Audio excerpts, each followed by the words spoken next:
Seigneur, je te remercie pour ta parole qui est la vérité. Je te remercie de moindre mes paroles, que ça puisse bien sortir, que les gens puissent être bénis, mais aussi en même temps, Seigneur, vraiment, qu'ils puissent connaître ton cœur, Seigneur, vis-à-vis de ta parole, vis-à-vis de la communion fraternelle. Vraiment, Seigneur, que cet enseignement puisse toucher le plus grand nombre, toucher les gens qui nous écoutent, puis toucher les gens qui suivent la chaîne YouTube aussi, Seigneur, mais vraiment que ce soit un enseignement d'impact pour ta gloire, Seigneur, que ton peuple a besoin d'entendre. Seigneur, vraiment, parle à travers moi aujourd'hui, au nom de Jésus. Amen. Alléluia. J'avais envie de partager cet enseignement-là parce que c'est quelque chose qui est cher pour moi, la communion fraternelle. Pour ceux qui me connaissent, je suis une personne qui aime les gens, qui aime être en compagnie des gens, qui aime travailler avec les gens, qui aime œuvrer, qui aime évangéliser, qui aime être béni. Et lorsqu'on regarde la parole de Dieu, lorsqu'on parle du sujet de la communion fraternelle, on se rend compte que c'est ça. Amen. Et c'est une valeur chrétienne, on pourrait dire, ou vraiment une valeur du royaume de Dieu qui est extrêmement importante pour des frères et sœurs, puis c'est ce qu'on va regarder aujourd'hui. Avez-vous regardé que, premièrement, dans notre société, de nos jours, surtout avec la COVID, combien que la société, on prend nos distances les uns des autres? On peut pas remarquer ça? Vraiment trop, on est dans une société où on prend la distance, on peut moins se rassembler, de moins en moins, c'est de moins en moins permis, bien sûr, excusez-moi. Est-ce qu'on peut s'attendre que dans les prochaines années, ça soit comme ça encore? Ça se peut, ça se peut. Il va falloir apprendre à trouver des façons de faire dans l'Église pour se voir et travailler ensemble, même malgré les restrictions qu'on peut avoir. Mais ce que je souhaite dire, c'est que c'est le genre de façon de faire dans notre société qui est vraiment de garder les distances, cette façon de faire qui est de moins en moins être réunis, d'être individualisme, excusez-moi, dans notre société, et même aussi dans l'Église du Seigneur. Amen? Mais c'est malheureux parce que plus qu'on est ensemble, plus qu'on est unis, plus qu'on est fort. C'est la même chose pour une famille, c'est la même chose pour l'Église du Seigneur, mais c'est la même chose aussi pour les peuples.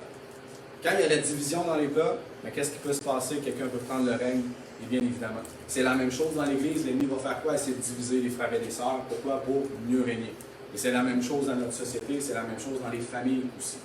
Mais Dieu, lorsqu'on regarde la parole de Dieu, que ce soit de la Genèse, que ce soit dans toutes les épîtres, dans tous les évangiles, on se rend compte que le Dieu, c'est un Dieu d'unité, un Dieu de communion. La Bible dit même dans Genèse que quand il a créé l'homme, c'était quoi? C'était pas bon pour lui de rester seul. Fait qu'on voit que Dieu, son cœur, c'est qu'on soit en communion. Même au ciel, c'est quoi? C'est rempli d'anges. Amen. Dieu, il n'aurait pas besoin de personne. Avez-vous déjà pensé à ça? Il pourrait être tout seul, puis s'autosuffire parfaitement, puis il s'autosuffit parfaitement. Mais il aime être en communion. Fait qu'au ciel, c'est plein d'anges. Il y a de la louange, puis la joie, puis l'amour, la bonté, mais il est en communion. Et c'est la même chose pour nous. Sa parfaite volonté pour chaque frère et sœur, c'est qu'on soit en communion les uns les autres. Donc, souvent quand on parle du sujet de la communion, on parle avec des frères et sœurs, avec des chrétiens, souvent on va se rendre compte que les gens pensent que la communion fraternelle, c'est juste les dimanches. Est-ce qu'il y en a qui pensent ça? Personne ne va lever sa main. Mais la communion fraternelle, outre les dimanches, outre les mercredis de prière, la communion fraternelle, c'est le temps que tu passes avec tes frères et sœurs la semaine. Amen? C'est l'amour que tu développes pour ton prochain. C'est d'apprendre à les aimer. C'est de partager tes réussites, de partager tes peurs, tes problèmes. C'est de les écouter, de les entraider, d'évangéliser, d'œuvrer. La liste serait extrêmement longue. Mais la communion fraternelle, ce n'est pas seulement les dimanches, même si ça en fait partie, mais c'est tout le temps que tu passes avec tes frères et sœurs, à apprendre à les connaître, à prendre un bon café, à manger avec eux. N'est-ce pas merveilleux quand on va avec des frères et sœurs au restaurant? On les invite chez nous, ils mangent, on prend du temps avec eux. On peut créer des liens qu'on ne peut pas créer même le dimanche ou même le mercredi soir, n'est-ce pas? Même quand tu vas évangéliser. C'est vrai que tu vas œuvrer avec ton frère et ta sœur, c'est vrai que tu vas amener des gens au Seigneur, mais tu ne parles pas tout à fait des choses que tu vas parler quand tu vas prendre un bon souper avec eux, dans la paix, dans la joie, tu es heureux. Tu crées des liens les uns avec les autres. Et cette communion-là, fraternelle, frères et sœurs, il faut absolument la protéger. Il ne faut pas se laisser la société, notre génération, même ce que la société véhicule, rentrer dans l'Église du Seigneur et devenir des gens qui sont plus solitaires que communautaires. Je sais que ce n'est pas le fun d'entendre, mais c'est la vérité. Avez-vous regardé même avec la COVID-19, et là, je ne mets pas le dos sur la COVID-19, mais avec ce qui s'est passé, combien que les églises sont rendues de plus en plus numériques? C'est bien numérique parce que ça nous aide pour les gens qui ne peuvent pas être là, qui ont des très bonnes raisons. Mais chez toi, tout seul, dans ton sous-sol, sur ton ordinateur, tu ne peux pas avoir une grande communion avec tes frères et tes sœurs. Hein? N'est-ce pas? Ça aide, ça va t'aider, ça va te fortifier, mais ce n'est pas la totalité. Parce que quand on regarde la parole de Dieu, la communion fraternelle se passe ensemble. Pour avoir des contacts. Faut que tu vois tes frères et sœurs, il faut que tu parles avec eux. Je ne dis pas encore qu'on ne peut pas communiquer par les téléphones, par FaceTime. Ça a son utilité. Amen. Moi, je les utilise constamment. Ça aide beaucoup pour le ministère. Mais ce n'est pas la totalité. Il ne faut pas exclure la chaleur humaine. Il ne faut pas exclure que d'être avec tes frères et sœurs ensemble, en vrai. Amen. Et de nos jours, c'est ce qui s'est passé, le déséquilibre que je vois. C'est que beaucoup de gens ont abandonné, autrement dit, plus leur assemblée pour être en ligne. Et ça s'est répandu partout. Si tu es capable d'aller à ton travail, pourquoi tu n'es pas capable d'aller dans ton assemblée? C'est vrai? Une bonne question, hein? Pourquoi on peut mettre de la rigueur pour ce qu'on aime, mais quand c'est le temps pour les assemblées, c'est plus difficile? Alors, il faut comprendre, frères et sœurs, que si on veut être motivé par le cœur de Dieu, motivé pour faire sa volonté, mais il faut comprendre ce que lui dit dans sa parole. Parce que quand tu aimes Dieu, tu aimes ton prochain. Quand tu aimes Dieu, tu veux lui plaire dans tous les domaines de ta vie. Moi, je me rappelle quand je suis venu au Seigneur. C'était tellement glorieux, c'était tellement le fun, j'aurais envie de revivre ce moment-là. Hein? C'était le fun des premières semaines quand tu es né de nouveau. Tout est beau, tout est parfait. Puis, j'étais sur un nuage. Puis, lorsque j'étais né de nouveau, tout ce que j'avais envie, c'est de passer du temps avec Dieu et avec mes frères et sœurs. Inévitablement, quand tu aimes Dieu, quand tu es en feu pour lui, que tu es réellement né de nouveau, tout ce que tu veux, c'est être en communion avec tes frères et sœurs. Tu as envie de les voir, tu as envie de les partager, dans leurs bons et leurs mauvais moments, dans leurs défauts, pas leurs défauts, tu as envie d'être avec eux, n'est-ce pas? Tu as envie d'apprendre à les connaître. Tu as envie de partager du temps, même si le prédicateur, le message est mauvais, c'est pas grave, tu es là, tu es content, je suis béni, je suis avec mes frères et sœurs, j'ai juste envie d'être avec eux, j'ai juste envie d'entendre la louange, parce que je les aime, j'ai envie d'être en communion avec eux. Amen? Fait que le titre, c'est l'importance de la communion fraternelle. Donc on va creuser un peu plus le sujet pour vraiment rentrer en profondeur dans la parole de Dieu. Puis j'espère que ça va vous aider. Fait que je vais parler du côté positif et négatif de la communion fraternelle, vous amener les bénéfices, puis qu'est-ce que ça englobe, selon la parole de Dieu, la communion fraternelle. Êtes-vous prêts? Oui. Oui? Vous êtes sûr? Oui. Parfait. D'accord. Je suis encore buzzée de la louange. Je ne réponds pas, mais... Profite, ma soeur, profite. Profite. Tant mieux si tu as vécu la présence de Dieu. Alléluia. Donc, inévitablement, quand vous avez donné votre vie au Seigneur, la Bible dit que quoi? Que vous avez été transporté dans l'Église du Seigneur. C'est quoi l'Église du Seigneur? C'est son corps sur la terre. D'accord? Et l'Église du Seigneur, la Bible dit que Christ est à la tête. Puis le restant du corps, c'est tous les membres qui sont dans le corps. Ça veut dire qu'il y en a qui sont des pieds, des mains, des orteils, peu importe. Mais ça dit que c'est Dieu qui nous a distribués selon sa volonté. Il y a des chrétiens forts, des chrétiens faibles, des chrétiens plus matures, moins matures, de différentes cultures, de différentes pensées. Mais bref, hein, le corps de Christ, qui est son Église universelle, regroupe tous les chrétiens du monde. Amen? Ça, c'est la base. Ça, c'est quoi? C'est l'Église du Seigneur. Mais, on va aller un peu plus loin. Lorsqu'on va dire qu'on prend la terre et qu'on zoome sur cette terre, puis qu'on zoome sur une ville, la Bible dit, appelle aussi une église locale, une assemblée locale. Puis c'est quoi? C'est un regroupement de chrétiens, autrement dit, une communauté chrétienne qui est ensemble dans une ville, d'un village ou d'un quartier. Des fois, il y a des groupes maisons, il y a des gens dans des locales, il y a des gens dans des bâtiments, mais bref, la Bible dit quoi? Que normalement, dans une ville, il devrait y avoir une assemblée locale, une église locale, c'est-à-dire des chrétiens, une communauté de chrétiens qui vit ensemble. Amen? Et ça, c'est la parfaite volonté de Dieu. La Bible, même dans le livre des Actes, pas le livre des Actes des Apôtres, excusez-moi, dans l'Apocalypse, chapitre 2, chapitre 3, tu sais qu'on parle des 7 chandeliers, on avait pas déjà entendu ça? Ouais. Les 7 églises, autrement dit. Mais dans une ville, normalement, une église, une assemblée locale, c'est une lumière, autrement dit. C'est un chandelier que Dieu met en place pour propager la parole de Dieu, pour être un bon témoignage. Amen? Donc, vous faites toute partie d'une assemblée locale, même si vous ne voulez pas. Si vous nous réunissez avec nous, vous faites partie de l'assemblée, on travaille ensemble, on évangélise, mais bref, vous faites partie d'une assemblée locale sans même le savoir. Alléluia! Je le répète, ça peut être un groupe maison, ça peut être un local comme nous, ça peut être un bâtiment, ça, c'est pas important, c'est juste un lieu. Amen? Ce qui est important, c'est d'avoir une communauté solide et forte dans une ville. Des gens qui aiment le Seigneur, des gens qui prêchent la vérité, des gens qui sauvent les âmes, qui les guérissent, des gens qui protègent la parole de Dieu, qui ne font pas de compromis, qui vivent dans la sainteté, qui sont quoi? Un bon témoignage dans leur société. Alléluia! Puis quand on est un bon témoignage, qu'on fait la volonté de Dieu, on brille. Les ténèbres n'aiment pas ça, n'est-ce pas? Ça déplace de l'air. Mais, encore une fois, l'union fait la force. La division fait quoi? Que tous les frères et sœurs sont à droite et à gauche, on ne peut pas œuvrer, on perd plus de temps dans nos chicanes, dans nos problèmes, que focaliser sur quoi les priorités du royaume de Dieu. C'est quoi? Annoncer l'Évangile, annoncer l'Évangile, annoncer l'Évangile. Parce que quand tu perds du temps dans tes chicanes, tu perds du temps sur ce que Dieu te demande. Puis ça fait des poids sur tes épaules. Puis ça te fait perdre du temps. L'ennemi le sait. Il travaille très fort.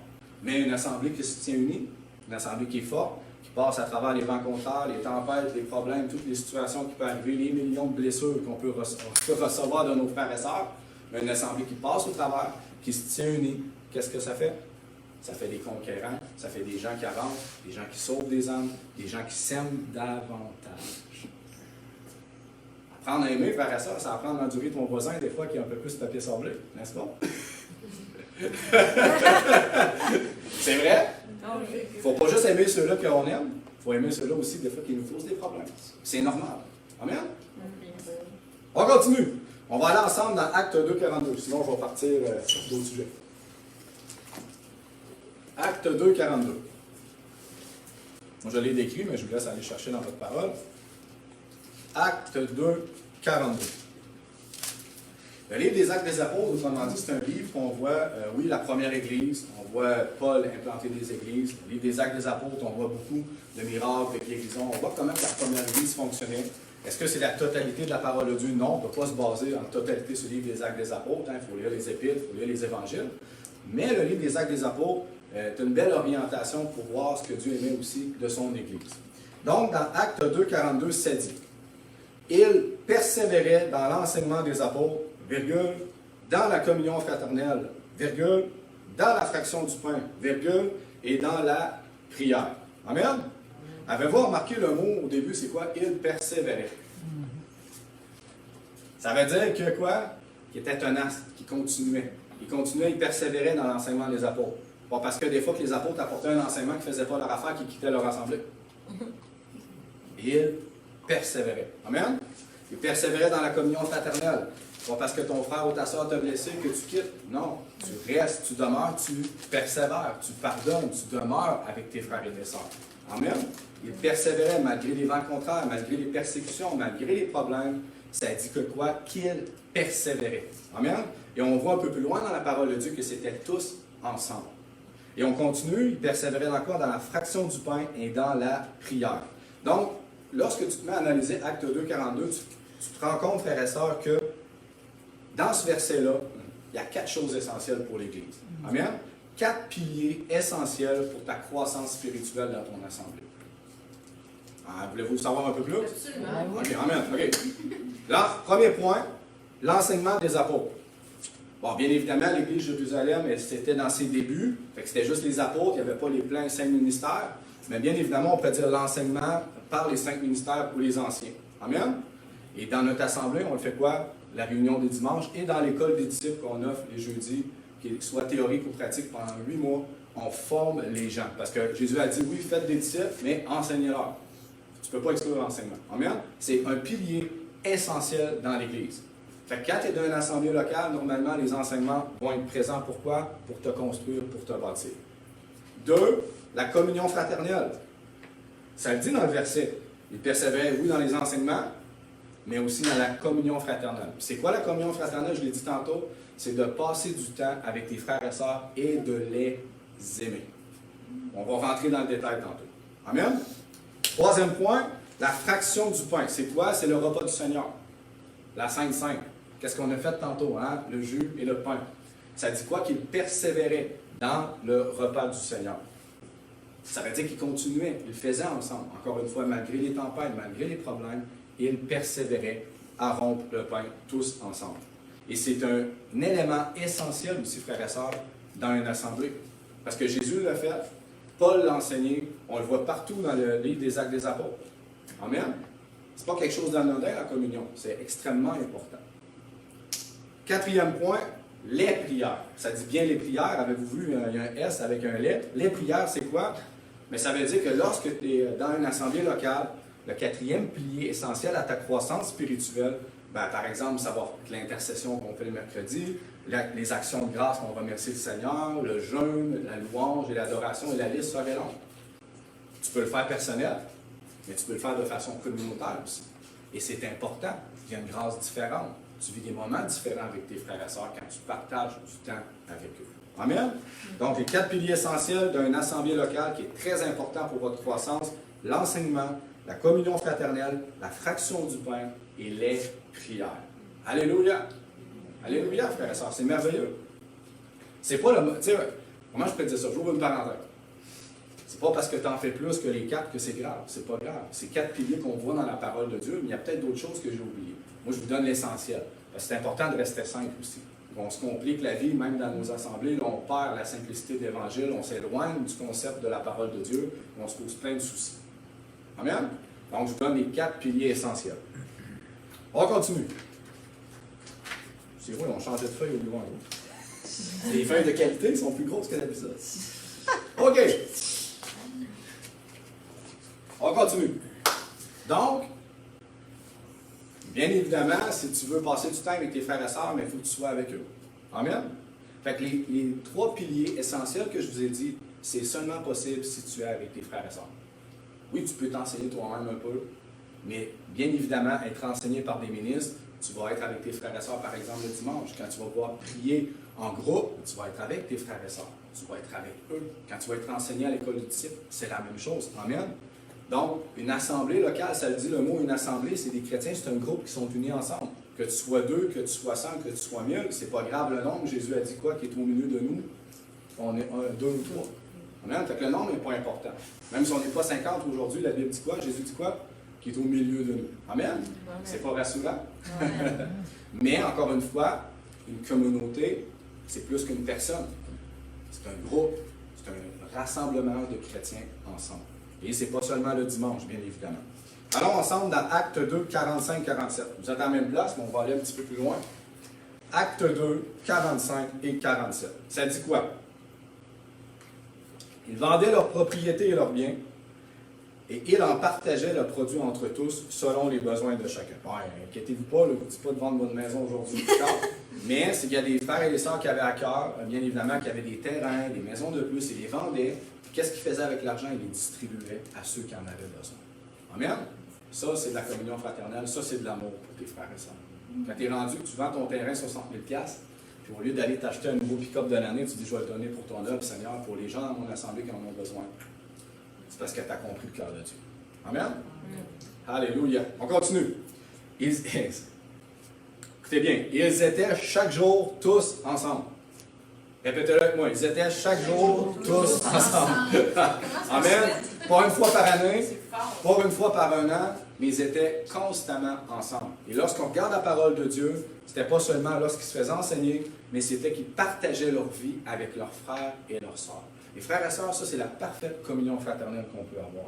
Quand ton frère et ta sœur peuvent compter sur toi, quand elle peut t'appeler dans ces moments de détresse, quand elle a besoin de déménager, mais tu t'empresses d'aller l'aider à déménager. C'est pas juste de guérir les malades, c'est pas juste d'être là le dimanche. C'est le temps que tu passes avec eux. Amen? Donc, ils étaient chaque jour tous ensemble, assidus au temple, assidus à rompre le pain dans les maisons. Là, je rajoute assidus parce qu'on comprend. Assidus à prendre leur nourriture avec joie et simplicité de cœur, assidus à louer Dieu et trouvant grâce auprès de tout le peuple. Qu'est-ce que ça dit à la fin? Écoutez bien, à cause de la communion fraternelle aussi, le Seigneur ajoutait chaque jour à l'Église ceux qui étaient sauvés. Lui, il s'occupait de faire la volonté de Dieu, il annonçait la bonne nouvelle, il s'occupait des frères et sœurs, il était en communion fraternelle, il était enseigné, il priait ensemble, il jeûnait ensemble, il louait Dieu. Et la Bible dit quoi? À chaque jour, qui ajoutait? Jésus. Amen. Ça ne veut pas dire qu'il n'annonçait pas la bonne nouvelle. Il annonçait la bonne nouvelle, on le voit. Mais Jésus ajoutait chaque jour. Fait que ce que je voulais vous dire, frères et sœurs, c'est que on voit à quel point que le cœur de Dieu, c'est pas seulement de se réunir le dimanche, c'est pas seulement de se réunir le mercredi à la prière, mais c'est de partager ta vie avec tes frères et sœurs. Et ça prend du temps. Tu sais, je le dis souvent à des gens, des fois il y a des gens qui n'aiment pas ce que je dis, mais Si tu as de la difficulté à apprendre à aimer tes frères et sœurs présentement, comment tu vas-tu faire pour être avec eux pour l'éternité? Parce que je vous le dis, frères et sœurs, on est pris ensemble pour l'éternité. C'est vrai? Tu vas commencer tout de suite, hein? Exactement. Avez-vous déjà lu le verset qui ça dit « Aimez-vous les uns les autres » Bon, aimer les uns, c'est facile, c'est ceux qui t'aiment. Mais les autres, c'est qui? C'est des problèmes. C'est ceux qui te Et ceux qui te causent des problèmes dans ta vie, il faut que tu apprennes à les aimer aussi. Amen? Il y a Jocelyne qui a ajouté quelque chose, elle disait, non. Non, sur les pécheurs, dans ce temps-là, ça va être plus facile. On va être Amen. Ouais, il n'y aura plus de chair, puis ça va être glorieux, puis ça va être parfait. Amen. Il n'y aura pas de problème. Mais vous comprenez que la Bible nous demande quand même de nous aimer les uns les autres. Puis les autres, c'est qui? Mais c'est ceux qui nous causent des problèmes. Il ne faut pas les enlever de notre vie. Et d'une façon, il faut leur pardonner, les aimer. Puis on va en parler tantôt. Donc, on voit que, selon la parole de Dieu, par exemple, Actes 2, 45, 47, il y a plein d'autres exemples dans la parole de Dieu, c'est qu'ils étaient tous ensemble. Il y avait une communion fraternelle. Et on va aller ensemble dans Hébreux 10, 25. Hébreux 10, 25.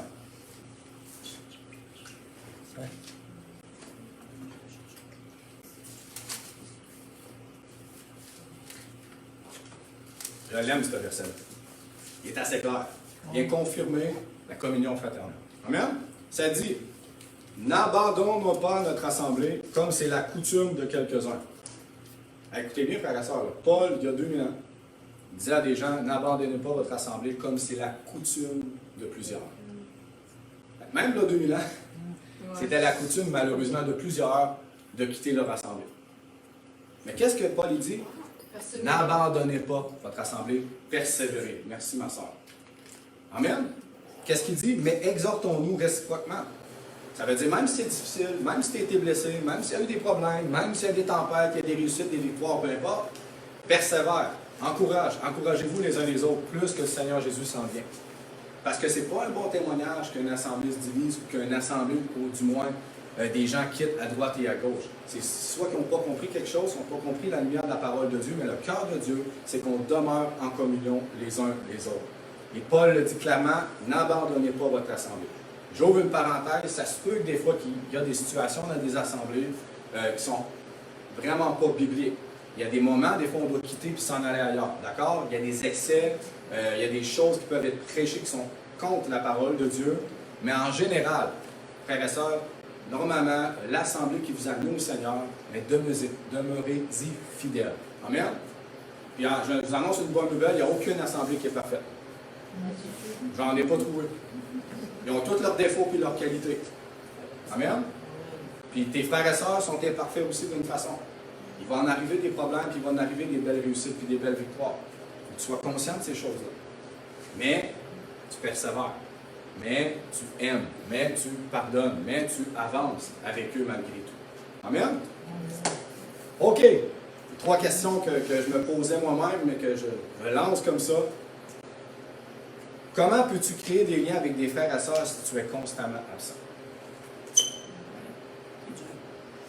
C'est vrai? Internet, ça peut aider. Mais c'est pas comme ça que tu vas créer des liens fraternels dans l'amour si tu es constamment absent de ton assemblée. Amen? Je ne dis pas ça pour juger qui que ce soit. Je dis la vérité. Si Paul disait comme c'est la coutume de plusieurs, c'est que même dans le temps, il y a des gens qui partaient. Il y avait des chrétiens vagabonds. C'est quoi des chrétiens vagabonds? C'est il vient une journée puis on ne le voit plus pendant un an. Il y a un problème, quelqu'un l'a blessé, il quitte puis s'en va ailleurs. Il fait sa vie chrétienne tout seul. Mais ce n'est pas la volonté de Dieu. Il ne veut pas qu'on soit isolés. Il veut qu'on soit en communion les uns les autres. Et c'est normal qu'il y ait des missionnaires comme moi qui vont aller dans d'autres villes, qui vont aller prêcher la parole. Il y en a. Il faut, c'est normal. S'il y a des chrétiens, par exemple, qui sont seuls dans leur ville parce qu'il y a d'autres chrétiens, ben un jour, il va y en avoir d'autres chrétiens si tu annonces la bonne nouvelle. C'est normal d'être seul et de suivre les choses en ligne. Vous comprenez? Il y a un équilibre, une sagesse à avoir. Mais en général, c'est au contact de tes frères et sœurs que tu vas créer des liens et tu vas apprendre à les aimer. Une autre question que je me posais aussi, puis que je lance tout haut. Comment peux-tu être enseigné par des personnes matures dans la foi si tu es constamment absent? Parce que c'est bien, c'est enseigné sur Internet, mais tu peux trouver n'importe quoi. Puis tu peux trouver des choses qui font juste affaire à ton oreille. Mais des fois, il faut que tu entendes des gens qui disent des choses qui ne font pas ton affaire. Pour t'ébranler, pour te secouer, tu puisses te remettre sur le bon chemin. Amen? Parce que j'ai déjà entendu des gens, malheureusement, qui me disaient, mais moi, je n'ai pas besoin d'être enseigné par le ministère, pas besoin d'être enseigné par qui que ce soit, j'ai le Saint-Esprit. Il manque une partie dans toute la totalité de la parole de Dieu. Amen? On va le voir.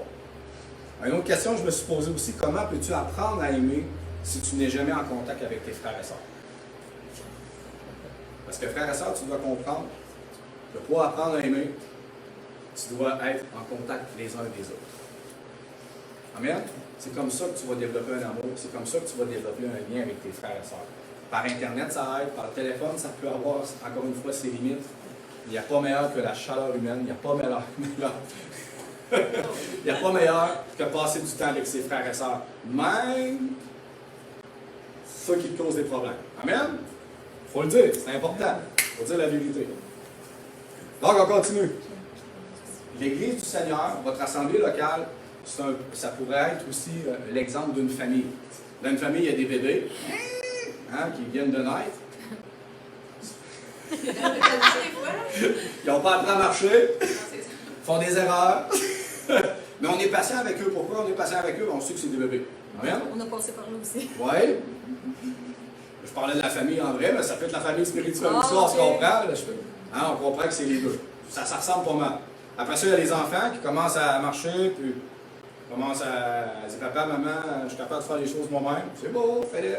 Après ça, il y a les adolescents qui commencent des fois à être un petit peu dans l'orgueil, puis ils vont challenger, dire qu'ils savent la parole, puis t'as rien à me dire? C'est la même chose dans l'Église du Seigneur. À un moment, il va y avoir des adultes, des personnes plus matures dans la foi, qui ont des années dans le Seigneur, qui sont matures, qui ont du discernement. C'est normal. Puis il va y avoir aussi des personnes âgées. Les anciens, les vieillards, ceux qui ont la sagesse, qui ont acquéri le temps. Amen? Puis ça, c'est important aussi. Eux aussi, il faut les écouter. Eux aussi, il faut apprendre d'eux. Amen? Mais dans l'Église du Seigneur, vous remarquer que c'est un peu de tout. C'est la même chose qu'dans une famille. Amen? Alléluia! Écoutez bien celle-ci. Puis dans une famille, il faut apprendre à s'aimer ou à vivre les uns avec les autres dans leur bon et leur mauvais côté. N'est-ce pas? Oui. Hein, tu ne diviseras pas ta famille, ton épouse, tes enfants parce que ton enfant t'a manqué de respect. Ou, par exemple, qu'il arrive une situation, normalement, tu restes unis, tu restes fort ensemble, tu pardonnes, tu persévères et tu continues. La même chose d'un couple. Quand tu es marié, pas toujours facile. Il y a des hauts et des bas. N'est-ce pas? Mais on n'est pas supposé se séparer en tant que chrétien. On persévère, on continue. On avance ensemble. C'est la même chose dans l'Église du Seigneur. Il y a des victoires, il y a des défaites, il y a des bons moments, des moins bons moments. Et si tu persévères ensemble, c'est la parfaite volonté de Dieu. Donc, ça s'appelle la fidélité, frère et sœur. Amen? Amen. Êtes-vous bénis un peu, non? Oui. J'espère. OK. Et là. Vous savez, frères et sœurs, on va rentrer un peu plus dans le vif du sujet. OK. Vous savez, frères et sœurs, que l'objectif de la communion fraternelle, le principal ou le principal objectif de la communion fraternelle, frères et sœurs, c'est votre transformation. Écoutez bien ceci, frères et sœurs, c'est au contact des autres que tu vas réaliser que tu as besoin de changer. Ceux qui t'aiment, là, puis que tu es bien avec eux, en général, c'est pas eux qui vont te pousser à changer. Ceux qui vont te pousser à changer, c'est ceux qui te créent des problèmes, c'est ceux qui sont des papiers serviles. Amen? Même si moi, mais mon frère, c'est pas moi qui a tort, puis c'est pas moi qui a fait ci, puis qui a pas fait ça. Non, dans chaque situation, tu as toujours quelque chose à apprendre. Amen? Amen? Oui. Et c'est important, frères et sœurs, de comprendre que votre transformation, Dieu va utiliser cette transformation-là au contact de tes frères et sœurs pour te changer. La Bible dit même dans Proverbe 27, 17, quoi, que le fer aiguise le fer. Donc, c'est au contact des autres. Je sais que vous avez tous passé à des situations, mais ce n'est pas l'objectif. Mais c'est au contact des autres que nous sommes quoi? Aiguisés. Que nous sommes transformés à l'image de Christ. Parce que quand quelqu'un te blesse ou qu'il arrive une situation qui fait moins ton affaire, normalement, avant d'aller te plaindre à tout le monde et de faire de la médisance, tu te mets à genoux et tu pries. Seigneur, montre-moi la vérité. Montre-moi qu'est-ce qui s'est passé. J'ai-tu tort dans cette situation-là? Après ça, tu vas chercher quoi? À parler à ton frère ou à ta soeur, à restaurer la situation. Mais en même temps, même si tu n'avais pas tort, Dieu va t'avoir donné une leçon. Il va t'avoir parlé. Ouais, mais ça, la prochaine fois, tu peux faire. Amen? Puis l'inverse, la personne peut-être qui crée du tort, mais si elle est humble, elle aussi, normalement, va être transformée par cette situation-là. Amen? Là, je parle un peu plus négatif, on va parler du positif après. Mais il faut dire les vraies choses quand même. Parce que c'est souvent l'occasion ou la cause qui fait en sorte que des frères et sœurs viennent d'une assemblée, puis partent, puis s'en vont, puis on les en voit plus. On ne comprenne pas le cœur de Dieu, ne comprenne pas le pardon, ne comprenne pas la vérité de la parole de Dieu, qu'on doit persévérer ensemble malgré tout. Amen? Je ne dis pas qu'il ne peut pas arriver des situations graves ou des choses qui doivent être réglées. Là. On se comprend, équilibre, sagesse. Mais en général, on se tient ensemble. Alléluia! Puis oui, frères et sœurs, le Seigneur va utiliser d'autres moyens pour vous transformer. Hein, parce que je ne veux pas que les gens m'accusent que je ne suis pas biblique. Mais bien évidemment, dans ton quotidien, dans ta vie, Dieu va, oui, utiliser les frères et sœurs pour te transformer, mais il va utiliser quoi? Sa parole, le Saint-Esprit, les 5 ministères, les circonstances de la vie et nos erreurs. Fait qu'il y a tout un gros processus pour nous transformer à l'image de Christ. Amen? Mais on ne peut pas exclure la communion fraternelle parce que ça ne fait pas notre affaire. Ça en fait partie dans la vie chrétienne. Tout comme les 5 ministères. Tu ne peux pas les enlever de la parole de Dieu, ils sont là, ils sont présents. Ils sont là pour t'enseigner, pour vous former à l'image de Christ. Tu ne peux pas les tasser de côté parce que toi, ça ne fait pas ton affaire. C'est dans la parole de Dieu, ils sont présents, ils œuvrent au nom de Dieu et on doit les accepter aussi. Amen? Donc, OK, ça c'est un peu plus négatif, on s'en va dans le positif. Voulez-vous connaître les 3 principaux bénéfices de la communion fraternelle? Oui, c'est bien possible. Alléluia! OK. C'est drôle, je donnais de la formation, je vous ouvre une parenthèse. Je donnais de la formation à des étudiants, il y était 40 étudiants dans une salle à mon travail. Fait que là, je m'attendais que c'était tous des étudiants, vous savez c'est quoi quand c'est à 18-19 ans? Mais c'était pas ça, c'était vraiment une belle gang honnêtement, puis je donnais des cours. Tu sais, moi j'ai pas beaucoup confiance en moi. Fait que, bon, ma patronne elle me dit, on me dit, ah, tu t'as donné des cours à des jeunes? Ouais. Là, je m'attendais à me faire dire, ouais, c'était sauce. Elle dit, non, elle dit, ils ont vraiment aimé ça. Elle dit, ils ont vraiment apporté des bons commentaires. Elle dit, ils ont ri. Elle dit, ils ont vraiment aimé ça, le coup que ça fait. Oh, ouais. Après ça, il y a une autre madame qui vient me voir, puis sa fille était dans le cours, je ne le savais même pas. Puis elle nous a dit, ma fille, là, ils ont vraiment aimé ça. Elle dit, c'était drôle, c'était le fun. Elle dit, François. Elle dit, OK, c'est bon. Des fois, on n'a pas confiance en nous. Le Seigneur, malgré tout, bénit quand même. Fait que c'était juste une parenthèse pour dire que des fois, on peut apporter un enseignement, puis on ne se sent pas trop fort dans nos culottes, on va dire, hein, puis on dit, ouais, qu'est-ce que je vais apporter là, mais des fois, la perception des autres est différente aussi. Fait que le principal, c'est que vous soyez bénis. Amen? Amen. Sinon, transformés par la parole de Dieu. OK, on continue. Les 3 principaux bénéfices de la communion fraternelle. Le premier que je vais vous dire, c'est l'édification. Le deuxième, la sécurité. Le troisième, la joie. Bon, j'ai mis des petites notes à l'intérieur. Donc, le premier principal bénéfice envers l'édification, c'est quoi? L'édification, c'est se construire les uns les autres. C'est pas recevoir des paroles qui vont te déconstruire, c'est des paroles qui vont te construire, qui vont t'édifier, qui vont t'aider à quoi? À croître, à grandir, la croissance. Amen? Et j'en ai noté 3 dans la catégorie l'édification. Premier, tu apprends les uns des autres. Comment? Tu apprends les uns des autres. C'est vrai? Oui. Amen. Oui, c'est vrai. Tu apprends de tout. Même si tu es un peu vieux dans la foi, tu vas apprendre d'un plus jeune, comme ça m'est souvent arrivé. Tu vas les regarder comment ils font, comment ils te parlent, comment ils sont joyeux, comment ils mettent la parole de Dieu en pratique, comment c'est des bons modèles, comment ils évangélisent. Tu vas apprendre d'eux, tout comme eux vont apprendre de toi. Et s'ils t'apportent évangéliser, qu'ils t'apportent dans les maisons, qu'ils t'apportent faire la volonté de Dieu, mais tu vas apprendre aussi. Amen. Mais on apprend les uns les autres. Et si tu es seul dans ton coin, tu ne peux pas apprendre ces choses-là. Amen. Amen. Un autre point, l'édification, autrement dit, qui est un bénéfice de la communion fraternelle, on va recevoir des paroles d'encouragement et d'avertissement. Allez le dire parce que le verset dit avertissement aussi, exhortation. Autrement dit, avec les frères et sœurs, ben, ils vont t'encourager. Ah, ma soeur, je sais que c'est difficile, mais on t'aime. Tu te prends dans les bras, puis ça va bien aller, puis moi j'ai vécu ça, puis j'ai arrivé ça, puis arrivé ici, puis arrivé ça. Comment que ça nous réconforte dans notre cœur de savoir que les autres ont vécu les mêmes choses que nous? Ouais. N'est-ce pas? Ouais. T'encourage. Il va y avoir des prophéties aussi qui vont t'exhorter, qui vont t'encourager. Mais en même temps aussi, il faut parler aussi que des fois, tu peux avoir des avertissements. Hein? Des fois, quand il y a des brebis qui s'égarent, qui s'en vont un peu loin, mais des fois, si on aime nos frères et sœurs, qu'on veille sur eux, comme la parole de Dieu le dit, ben, on va lancer un petit hameçon et dire hey, ma soeur, mon frère, qu'est-ce qui se passe? Oh, tout va bien. Ben, ouais, mais on ne te voit plus, qu'est-ce qui se passe? Des fois, les gens vont dire ben, j'ai eu tel problème. Des fois, les gens vont tomber dans le péché, vont s'éloigner par eux-mêmes. Il différentes situations, mais tu vas aller les avertir, les corriger. Oui, mais fais attention, voici la parole de Dieu. On est là, on t'attend, mais essaie de corriger le tir. Amen? Amen. Fait que c'est des encouragements et des avertissements. Un autre point dans l'édification, qui rapporte toujours à la communion fraternelle, recevoir des enseignements et des prédications. C'est bon et bien d'entendre des gens matures dans la foi, partager la parole de Dieu, vous enseigner. Bon, moi j'ai 33 ans, ça n'a pas toujours été évident des gens qui ont 50 ou 60 ou 40 de voir un petit jeune enseigner, mais dans la foi c'est différent aussi. Dans la foi, tu peux être mature aussi, tu peux avoir acquis de l'expérience sur des années, mais toi tu es nouveau dans la foi. Oui, en âge, tu es plus vieux, mais au niveau spirituel, c'est différent. Amen? Fait que c'est important de recevoir les enseignements de la parole de Dieu par les anciens, par les ministères, parce que normalement, eux sont plus matures que vous dans la foi, puis ils veulent vous partager la parole pour vous construire. Amen? Puis un jour, ça serait à votre tour de partager la parole, puis d'aider des frères et sœurs, puis de les enseigner aussi. Amen? Amen. Donc ça, c'est l'édification. Un autre bénéfice, la sécurité. Ah, ça, c'est merveilleux. Lorsque tu viens au Seigneur, et que tu viens au monde spirituellement, tu es un petit bébé, puis il faut que tu sois pris en charge. Lorsque la maman accouche et qu'elle a son petit bébé, est-ce qu'elle laisse son bébé dans la pouponnière pendant 2 mois?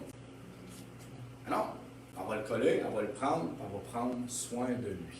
Elle va le nourrir au lait. Jusqu'à temps qu'un jour il mange du solide et ainsi de suite, puis il va grandir. Amen? Dans une assemblée locale, lorsque tu en fais partie, amen, mais tu es pris en charge, tu es formé, tu es supporté, tu es écouté, tu es entraîné. Encore une fois, ce n'est pas parfait dans aucune assemblée. Mais cette sécurité-là, tu ne l'as pas quand tu es seul et isolé. Amen? Amen. Un autre point dans la sécurité. Je l'ai dit, il y a du support, de l'écoute, de l'aide lorsque vous en avez besoin. Désolé, j'étais plus loin. Un autre point aussi dans la sécurité, la communauté veille les uns sur les autres. Veiller les uns sur les autres, c'est pas juste les avertir parce que tu as pris une tangente différente. C'est pas ça. Veiller les uns sur les autres, si tu es malade, on va prier pour toi. Tu as besoin, on va aller là. Tu veux déménager, on va aller t'aider à déménager. Tu n'as pas d'auto pour telle fin de semaine, on va te prêter un auto. C'est tout le temps de veiller, c'est d'écouter, de regarder. Pas de juger, pas d'avoir des mauvaises pensées et de commencer à pointer ton frère ou ta soeur. Non, non.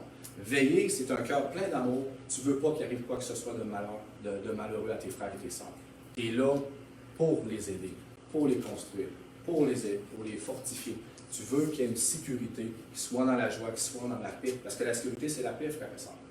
Et encore une fois, moi je l'ai vécu, je l'ai déjà vécu avec des gens qui viennent au Seigneur, qui sont isolés, qui restent isolés, mais quand il arrive des tempêtes, des problèmes, ils se tournent vers qui? Oui, Jésus toujours en premier. Amen. Je ne suis pas en train de dire que la communion fraternelle doit exclure Jésus de ta vie. Non. Tu dois avoir une relation avec le Seigneur en premier, tu dois dépendre du Seigneur en premier. Mais la communion fraternelle en fait partie aussi, elle est extrêmement importante. Amen.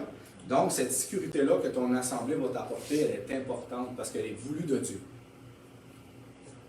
N'est-ce pas? Troisième point, la joie, qui est un bénéfice de la communion fraternelle. C'est quoi la joie? J'ai mis 4 items. Tu vas éprouver de la joie quand tu te sens aimé par tes frères et sœurs. C'est-tu le fun? En tout cas, moi j'aime ça. Quand tu vois tes frères et sœurs, tu les prends dans tes bras, tu leur démontres que tu les aimes, tu passes du temps avec eux, tu prends un café, tu les écoutes, juste d'être avec eux. Amen? Amen. Moi j'aime ça.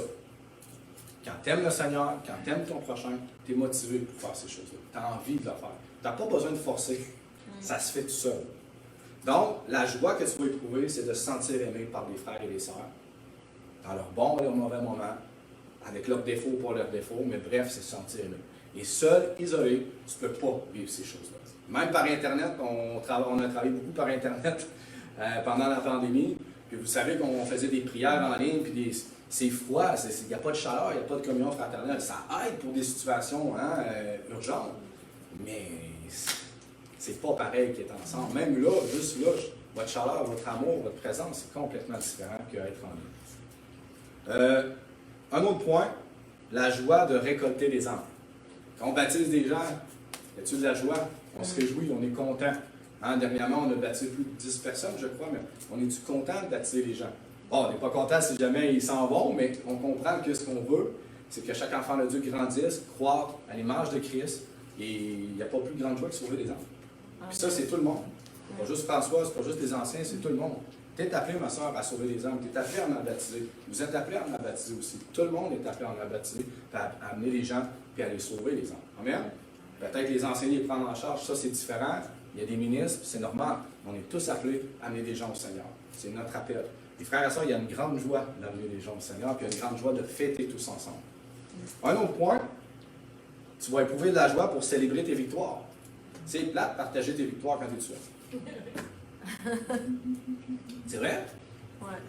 Témoignage, victoire, le Seigneur m'a donné telle victoire dans ma vie, il m'a béni, et j'ai eu une future femme, ou peu importe, mais tu es content. Qu'est-ce que tu as envie? Tu as envie de le dire à tout le monde. Pourquoi? Parce que c'est tes frères et sœurs.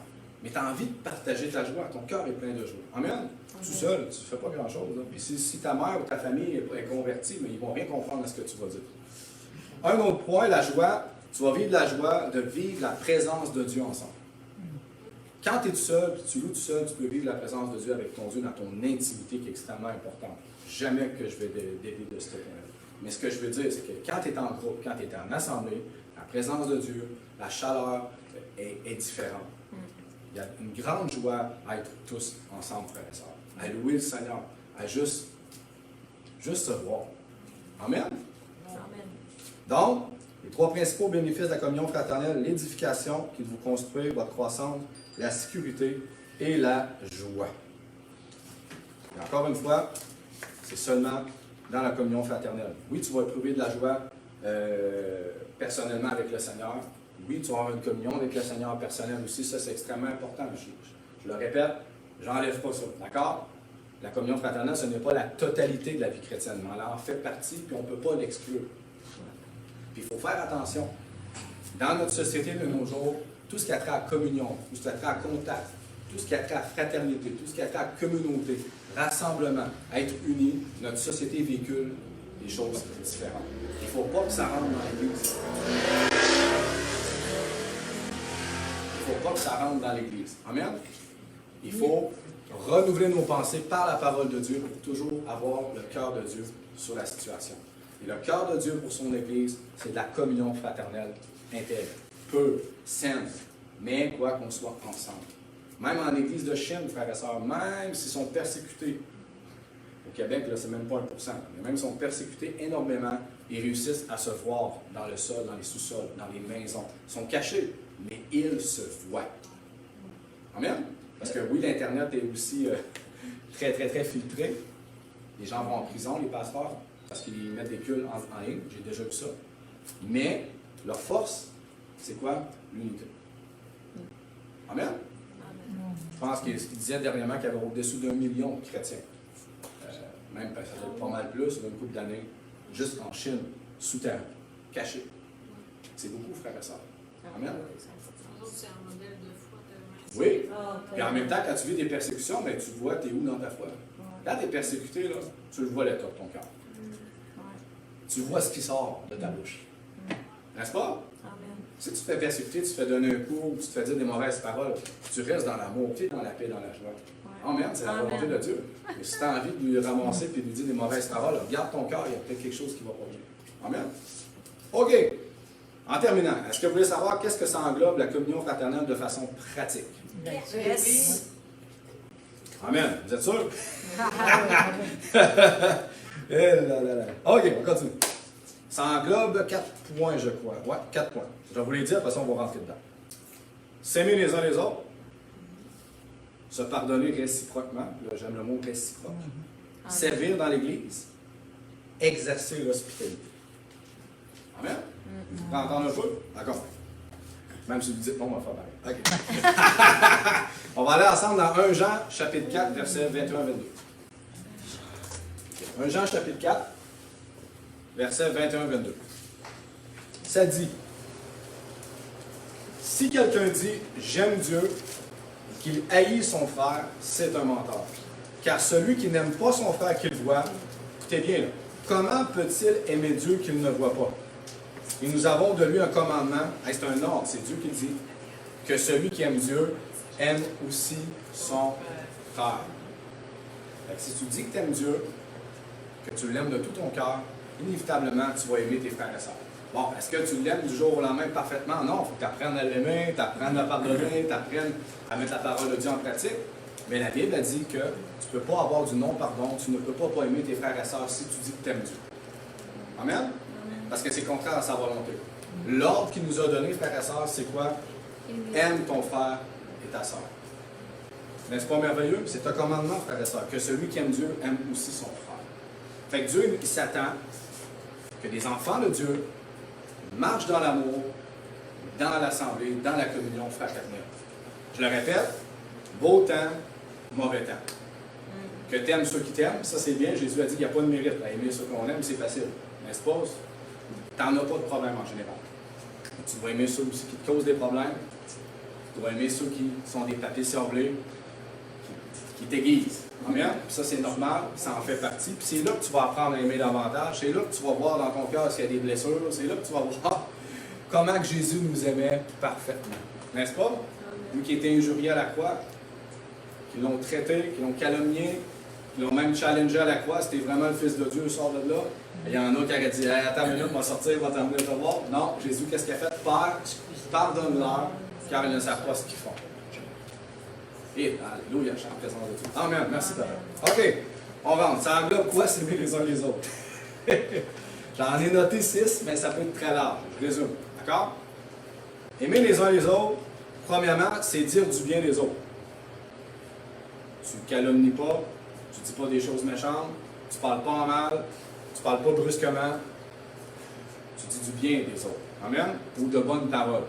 On le voit dans Jacques chapitre 4, versets 11 à 12, ça dit « Ne parlez point mal les uns des autres, frères. Celui qui parle mal d'un frère ou qui juge son frère, parle mal de la loi et juge la loi. Or, si tu juges la loi, tu n'es pas observateur de la loi, mais tu en es juge. Un seul est législateur et juge, c'est celui qui peut sauver et perdre. Mais toi, qui es-tu pour juger ton prochain? » Mais en gros, frères et sœurs, la Bible a dit que si tu t'aimes ton frère et ta sœur, tu ne parleras pas en mal d'eux. Tu ne diras pas des mauvaises paroles. Tu ne diras pas, hey, ma soeur, regarde qu'est-ce qu'elle a fait, regarde qu'est-ce qu'elle a dit, regarde comment elle est comme ça. Non, tu fermes ta bouche. Ce qui va sortir de ta bouche, c'est des bonnes paroles. Amen? Quelqu'un va venir te rapporter quelque chose, tu vas dire, regarde mon frère, peut-être que c'est vrai, mais regarde tous les bons coups qu'elle a fait dans sa vie. Amen? C'est que tu apprends à dire de bonnes choses sur tes frères et tes sœurs. Alléluia! Pas le fun d'entendre, mais c'est la vérité. C'est vrai? Et je trouve que trop souvent, que ce soit dans les assemblées ou peu importe où je suis allé, je trouve que souvent, on s'échappe au niveau de la parole. On est plus facile à dire des choses négatives sur les autres que des choses positives. Pas parce que ton frère ou ta soeur a fait une erreur qui est condamné et que tout ce qu'il fait, c'est mal. Il y a peut-être plein de belles choses qu'il a faites, mais dis ces belles choses-là au lieu de dire ce qu'il a fait de mal. Là, ça ne veut pas dire que tu ne dois pas aller le voir pour lui dire la vérité. On va en parler tantôt, ça c'est important. Mais disons des bonnes paroles. Un autre point.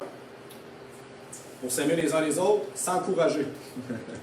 Dans 1 Thessaloniciens 5,11, ça dit, c'est pourquoi encouragez-vous les uns les autres, édifiez-vous mutuellement comme vous le faites déjà. Donc l'encouragement, d'encourager tes frères et sœurs sur ce qu'ils font de bon, leur apporter de bonnes paroles dans leur situation difficile, par exemple, c'est la parfaite volonté de Dieu. Amen? Ça dit encouragez-vous les uns les autres. N'est-ce pas merveilleux quand quelqu'un vient dire à mon frère, t'as bien fait ça. Mon frère, t'as bien agi. Ma soeur, c'est bon le message que t'as apporté. Hey, wow, t'as aidé telle soeur. Wow, c'est beau ce que t'as fait. Pas trop d'encouragement pour qu'ils sentent d'orgueil, mais on comprend qu'on peut doser de façon équilibrée. Mais la Bible nous dit de nous encourager. Parce que quand on s'encourage, ça fait quoi? Ça nous construit. Ça fait un petit velours, on est content. C'est une parole pleine de miel, comme la parole le dit. Troisième point, dans s'aimer les uns les autres, servir les autres. Oh là là. Galates 5,13. Frères, vous avez été appelés à la liberté, seulement ne faites pas de cette liberté un prétexte de vivre selon la chair, tout ce qui est contraire à la parole de Dieu, mais rendez-vous par l'amour, serviteurs les uns des autres. Jésus a fait quoi? C'était le roi des rois, puis il a lavé les pieds de ses disciples. C'est abaissé pour les laver. Il était un serviteur. Il était l'exemple parfait pour servir les hommes. Amen? Et la Bible nous dit quoi? Tu veux aimer ton frère et ta soeur? Serre-le. Passe une petite bouteille d'eau. Tu fais un petit café. T'as besoin, je vais t'ouvrir la porte. Amen? Ça peut être très large. Très large. On devrait être des serviteurs les uns des autres. Amen? Quatrième point, se soutenir.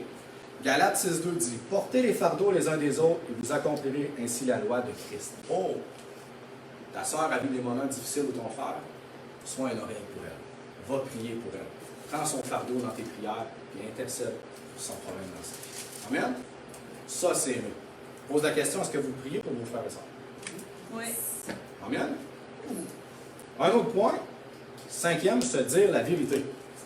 Éphésiens 4.25, ça dit, c'est pourquoi renoncez au mensonge et que chacun de vous parle selon la vérité à son prochain, car nous sommes membres les uns des autres. Le problème, on va voir la personne puis on va lui parler seul et dis-lui des choses. Tu peux lui dire dans l'amour, dans la sagesse toutefois, hein, des choses qui ne se disent pas, mais on peut apporter la vérité à notre frère et notre soeur, c'est la Éphésiens chapitre 4, verset 25. Amen? Ça dit renonce au mensonge. Ne dis pas des faussetés. Ou sinon, par exemple, ne dis pas à ton frère que tu l'aimes dans ton cœur en ayant du non-pardon. Ça, c'est des mensonges. Amen? Dis-lui, il y a un problème, va parler avec elle, puis règle la situation. Amen? C'est ça ce que la parole de Dieu nous dit. Et trop souvent, on a peur de dire la vérité aux autres pour les blesser. Mais des fois, c'est mieux de les dire. C'est mieux de dire la vérité que de rien dire, puis qu'ils apprennent à droite et à gauche le problème. Ça blesse bien plus. Va dire les choses à ton frère ou à ta soeur seul. Tu n'as pas besoin de mêler tout le monde. Amen? Je ne suis pas parfait, il n'y a personne de parfait. On apprend tout là-dedans. On apprend à aimer. Alléluia. 6e point pour s'aimer les uns les autres, marcher dans l'humilité, le contraire de l'orgueil. Ça dit Philippiens 2, chapitre 2, verset 3-4, ça dit « Ne faites rien par esprit de parti vaine ou de gloire, mais que l'humilité vous fasse regarder les autres comme au-dessus de vous-même, que chacun de vous, au lieu de considérer ses propres intérêts, considère ceux aussi des autres. » Amen. L'orgueil s'élève. L'orgueil se fait voir meilleur que les autres. L'orgueil s'auto-suffit. Mais c'est tout le contraire de la parole de Dieu. J'ai besoin de vous comme vous avez besoin de moi. Amen. Alléluia. Et l'orgueil, c'est mal parce que Dieu résiste aux orgueils. Mais la Bible dit, si tu regardes ton frère comme étant meilleur que toi, comme étant au-dessus de toi, tu ne peux pas t'enfler d'orgueil. Même si tu as toutes les raisons du monde pour penser que tu es meilleur que lui, si tu prends le temps de regarder le nom, il est meilleur que moi. Il y a des talents, il y a des dons que Dieu a mis dans sa vie. Wow, gloire à Dieu, je me réjouis pour ce que Dieu a fait dans sa vie. Tu risques de moins t'enfler d'orgueil aussi. Amen? Bon, l'orgueil, c'est un gros sujet qu'on pourrait parler pendant tout un après-midi, mais on ne rentre pas dedans. On en a déjà parlé. Amen?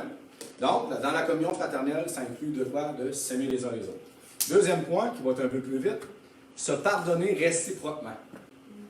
Dans Jacques, chapitre 5, verset 16, ça dit « Confessez donc vos péchés les uns les autres et priez les uns pour les autres, afin que vous soyez guéris. La prière fervente du juste a une grande efficacité. » Bon, j'ouvre un point.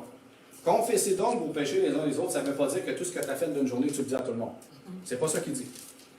Et si ton frère a péché contre toi, va lui dire. Si toi, tu as péché contre ton frère, va lui dire. Va lui demander pardon. Amen? C'est ça que ça dit dans le verset.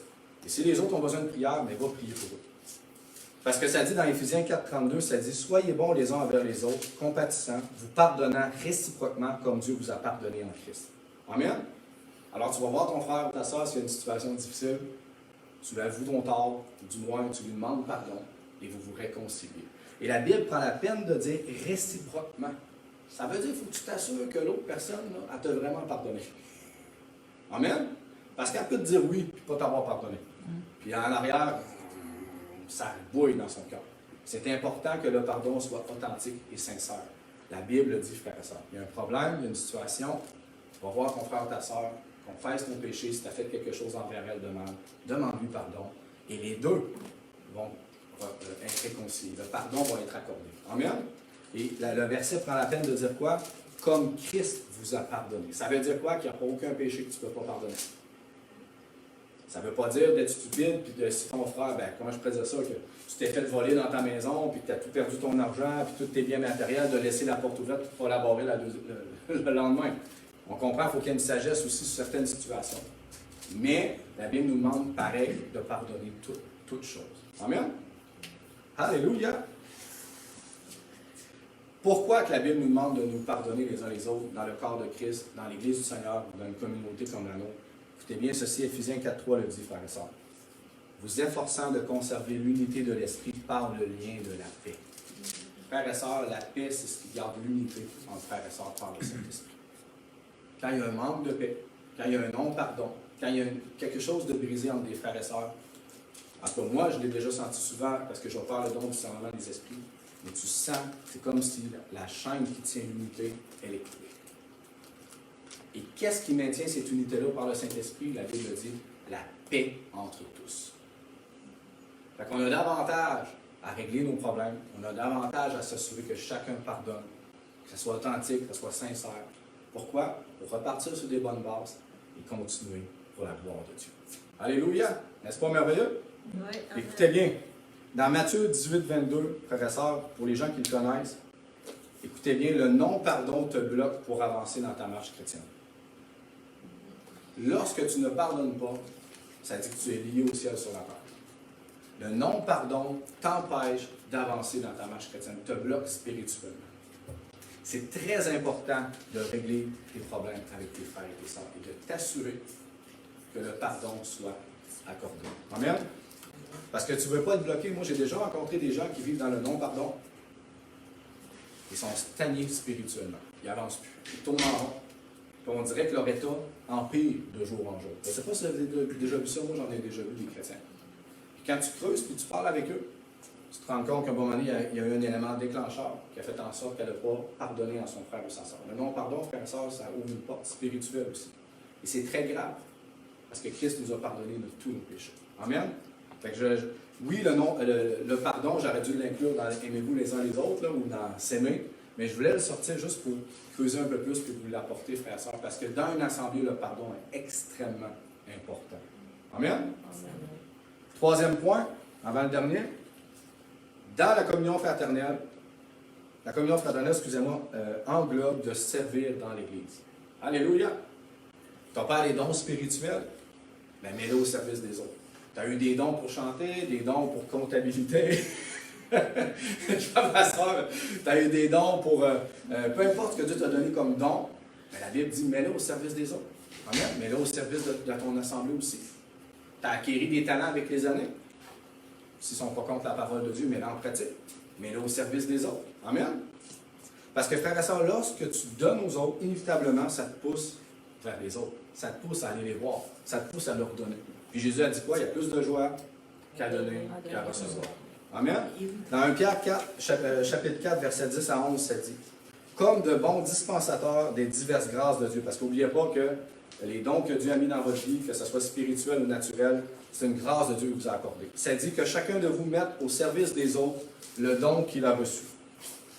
Amen? Ça dit si quelqu'un parle, qu'il soit comme annonçant les oracles de Dieu. Si quelqu'un remplit un ministère, qu'il remplisse selon la force que Dieu communique, afin que toute chose soit glorifiée par Jésus-Christ, à qui appartiennent la gloire et la puissance au siècle des siècles. Amen. Amen. Fait que la Bible dit, si tu as eu des dons, mets-les au service des autres. Amen. Un dispensateur, c'est quelqu'un qui gère, qui administre. Fait que si tu es un bon dispensateur, tu vas utiliser tes dons à bon escient. Tu vas les donner.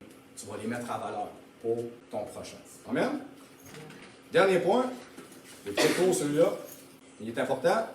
Dans la communion fraternelle englobe l'hospitalité. Amen. Dans 1 Pierre 4, 9, ça dit « Exercez l'hospitalité les uns les autres sans murmure. » Sans chiolage, autrement dit, d'un cœur sincère. Hospitalité, frères et sœurs, lorsque tu regardes la parole de Dieu ou le dictionnaire, c'est pas juste de recevoir des gens couchés. C'est des recevoir à manger aussi. Amen. C'est un mot qui est très large. Être hospitalier. La définition grecque, ça dit hospitalité, c'est généreux de soi-même. Ah, généreux de soi-même. Amen. Et définition du dictionnaire, recevoir ou loger gratuitement. Fait que c'est d'inviter tes frères et sœurs à manger ou s'ils ont besoin, à coucher, bien évidemment. Ça dit dans Galates, je l'ai-tu marqué? Excusez-moi, frères et sœurs. Non, dans Galates 4.14, ça dit aussi, frères et sœurs, qu'on doit accueillir nos frères et nos sœurs en Jésus. Et, ah oui, je me rappelle, excusez-moi, j'ai un petit blanc de mémoire. Quand tu accueilles tes frères et sœurs, que ce soit pour un souper, que ce soit pour les loger, dans Galates 4.14, ça dit de quoi? De les recevoir comme si c'était Jésus. Et si Jésus venait chez vous manger, allez-vous les recevoir avec honneur? On va tout préparer, on va tout faire pour que ça soit le plus beau souper. S'ils viennent coucher, on va leur donner le plus beau matelas, on va tout faire pour qu'ils soient bien. Amen? C'est Paul qui en parlait dans Galates 4.14. On reçoit nos frères et sœurs, on les honore comme si c'était Jésus lui-même. Alléluia! Les frères et sœurs, en terminant, l'hospitalité, c'est un acte d'amour et de générosité. Selon ce qu'on a, donc, bien évidemment, selon ce qu'on a, on va dire, de possession, ou on va dire, selon nos capacités, tiens. Amen? Parce que c'est pas tout le monde qui peut donner de la même façon. Il y a des gens qui ont des contraintes, il y a des gens qui ont des problèmes. Le but, c'est pas de se condamner, mais on peut tous, d'une façon, exercer l'hospitalité de différentes façons pour être en communion fraternelle. Amen? Voilà, j'espère que ça vous a éclairé un petit peu. Oui.